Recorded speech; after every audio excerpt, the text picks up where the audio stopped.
Здравейте, здравейте от мен! Защо е важно какво си татуираме върху нашето тяло? Здравейте от мен, аз съм Диана Георгиева, мастер коуч, треньор по личностно развитие с експертност, балансирано хранене и емоционално здраве.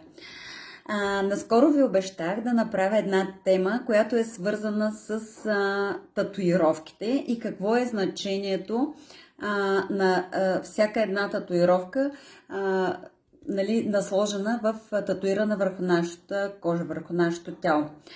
Аз също, разбира се, много често бях чувала колко е важно, когато си правим татуировка, да знаем каква е тази татуировка, какъв е символа, който носи, значението, което носи тази татуировка за нас, но реално не осъзнавах истинският подтекст на това, което се казваше. И сега съвсем наскоро слушах един материал и искам да ви го... Стана ми много интересно и искам да ви го препредам. Всичко е свързано с кодирането на водата. Може би не е ново като информация за вас, че водата има памет. И в зависимост от това как я кодираме, с какви думички я кодираме, с какви чувства и емоции я кодираме, така тази вода влияе върху нас.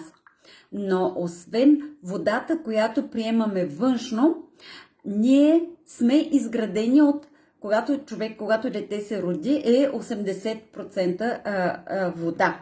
След това, в течение на възрастта, процентът вода в тялото намалява, но основно ние сме изградени от вода.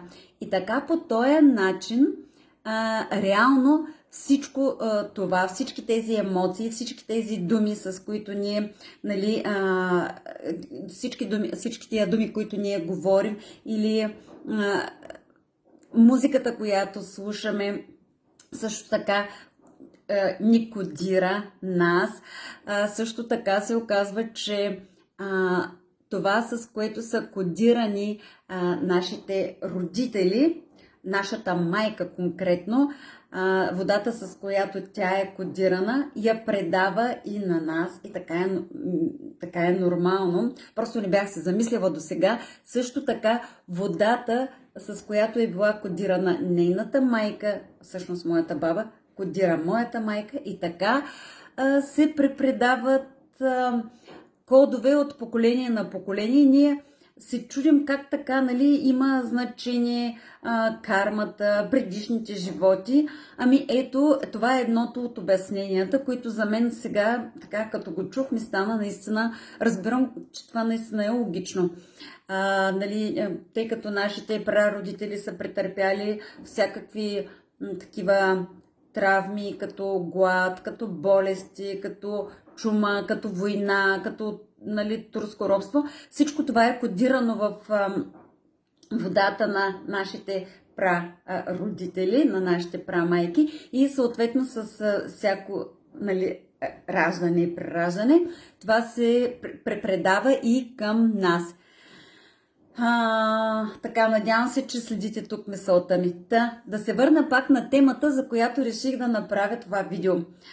Как татуировките и картинките върху нашите дрехи, било то тениски, било то клинове, било то включително и чаршафите, с които спим, върху всяка една дреха, картинката, тя реално кодира нашата вода, тъй като водата репликира картинките, които вижда. И така, ако ние си татуираме сърце, или пък ако ние носим дрехи с сърца, с принцеси, с такива разни герои от нашето детство, ние по този начин кодираме и себе си. Но освен, че кодираме себе си, другото, което правят тези картинки, също така показват, че ние сме замръзнали в някаква детска травма. И реално, като вървите по пътя и видите, примерно, едно момиче, една възрастна жена, че носи, примерно, сако на патята. Казвам го този пример, защото аз имах такова сако преди време. Сако на патета, нали, пати стояки, чичо скручи, така нататък. Или пък тениски с някакви картинки на принцеси или пък на това, много лесно може да разпознаете. Нали, ако е дете, това е напълно нормално да носи такива дрехи, нали, с такива картинки. Но ако е вече възрастна жена, това означава първото, което е на психосоматично ниво, че тази жена е замръзнала в детската травма. И другото, което е, освен че е замръзнала в детската травма, второто, което е, по този начин ние кодираме себе си като дете. А пък от обучения, които съм участвала, нали, последно време, така знанията, които придобих, за които съм много благодарна, това означава, че реално ние и в нашия живот се държим като деца. Не поемаме отговорност за нашия живот, а започваме да се сърдим, тропаме, мрънкаме, сърдим се оправдаваме се, че, нали, с децата си, оправдаваме се с начина ни на живот, оправдаваме се с държавата, оправдаваме се с правителството, с нашия работодател. Все някой не е виновен за нещо и ние се оправдаваме, но не поемаме отговорност за нас като голям възрастен индивид. И по същия начин, не само за момичета и за жените, а когато видите един мъж, който носи тениска с рокери, с мотори, нали, такива някакви пак детски герои, Спонж Боб, включително съм виждала, нали, големи хора. По това също може да разберете дали този мъж е дорасъл възрастта на възрастен индивид и може да поеме тази отговорност, или живее в детската си травма. Също така, ако носите дрехи с черепи или пък сте направили татуировка, примерно на рамото си имате череп, разбира се, този череп ще ви кодира с емоцията и посланието, което носи този череп. Заради това е важно какви татуировки си правим, да се замисляме какви татуировки си правим. Например, много хора си татуират някакви иероглифи, а дори реално те не знаят какво означават тия иероглифи. И ако иероглифа е с някоя дума с ниска вибрация, този иероглиф така ще кодира и нас, нали, в ниска вибрация.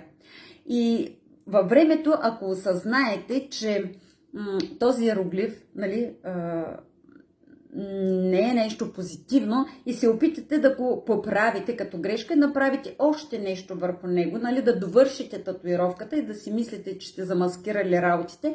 Ами не, просто вие наслагвате татуировка върху татуировка, но това не означава, че сте я изтрили. Нали, кодирането се остава пак в нас. Така че изключително е важно да премисляме каква татуировка, нали, си слагаме в нашето тяло, какви дрехи носим, какви думички изговаряме, но не само когато решим да правим някакви утвърждения, нали, и правим някакви практики, хубаво е да се замислиме какви думи използваме в нашето ежедневие, какви думи използваме, когато разговаряме с нашите деца, какви думи използваме, когато разговаряме с нашия партньор, какви думи използваме, когато ние разказваме някаква история за себе си, дори било то на себе си или на някой друг. Важно е да се замисляме наистина какви думички използваме и как ние се кодираме в нашето ежедневие. И заради това е хубаво да не забравяме традициите, които са били от време оно. Сядаме и благодарим за храната, която е на нашата трапеза.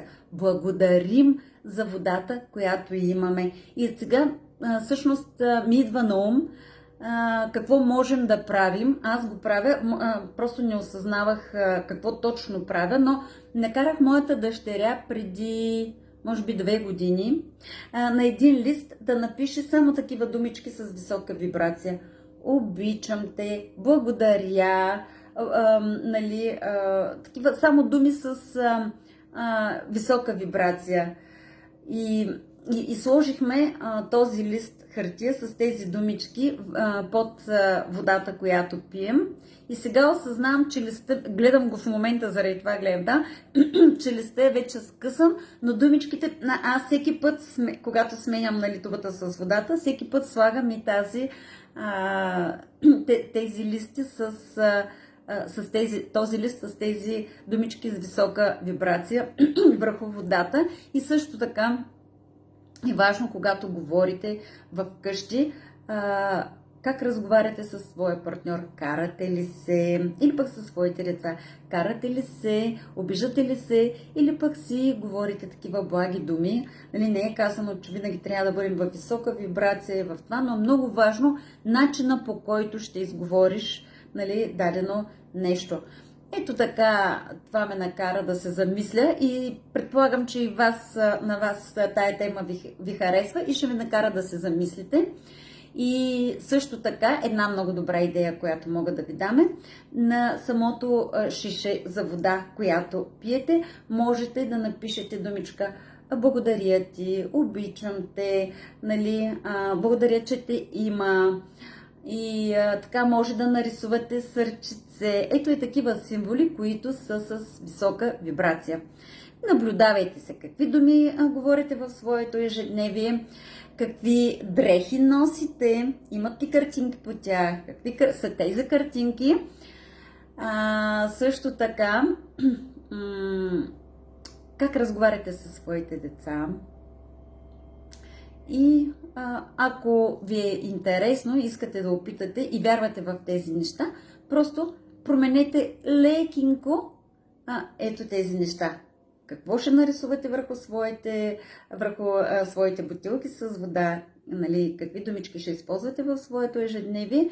И така, ако ви е интересна темата, всъщност мога да ви направя една тема с високовибрационни думи и нисковибрационни думи и реално думи, които използваме в нашето ежедневие, които са нисковибрационни, с кои думички можем да ги заменим, така че ние да зареждаме себе си и нашите близки хора с тези високи вибрации. Когато благодарим на нашите познати, приятели и близки, когато им казваме, че ги обичаме, ние ги зареждаме, кодираме тяхната клетка да разцъфтява, съответно така кодираме и нашата клетка. Надявам се, че темата ви е била интересна. Може да оставите коментар под това видео. Вие какви думички използвате във вашето ежедневие и ако сте какви дрехи използвате във вашето ежедневие, интересна ли ви е тази тема и ако искате да работи малко малко по-обстойно с вас, може пък да ми се обадите за една безплатна консултация. Ще се чуем с голямо удоволствие. Много ви благодаря за вниманието. Прекрасен ден на всички. Ако искате още такива темички, оставете коментар под това видео. Ако ви е било интересно, просто споделете с ваши приятели. Ако мислите, че това би било полезно, споделете го. Прекрасен ден ви желая!